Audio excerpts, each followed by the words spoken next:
Hello అందరికీ. ఇవి మారేడుకాయ. మనం మారేడు దళాలు, మారేడు పత్రాలు శివునికి పెట్టి పూజ చేస్తాం కదా, ఆ చెట్టు కాయ అండి ఇది పండింది. ఇది తింటారని మీకు తెలుసా? అవును, ఇది తింటారు. చూసారా, ఇది సేమ్ ఎలక్కాయ ఎలా ఉందో అలా ఉంటుంది. లోపల ఆ ఇత్తనాలు ఉన్నాయి కదా, ఆ ఇత్తనాల మధ్యలో తేనె మాదిరే ఉంటుంది. మొత్తం అది పక్కన ఉన్నదంతా పొడి పొడిలా ఉంటుంది. అదిగోండి, తేనె అది రెండు ఇట్లా మిక్స్ చేసుకొని తింటారు. చూసారా, తేనె అది తీయగా ఉంటుంది.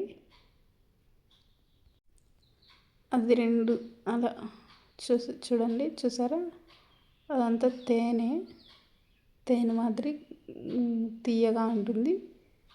అది విత్తనాలు అంతా కలుపుకొని తినేది. చూసారా, ఇది మారేడుకాయ. ఈ విత్తనాలు ఇవి పచ్చివే వేసినా కూడా మొలకొస్తాయి. ఈ విత్తనాలు ఎలక్కాయ విత్తనాలు లాగే ఉంటాయి.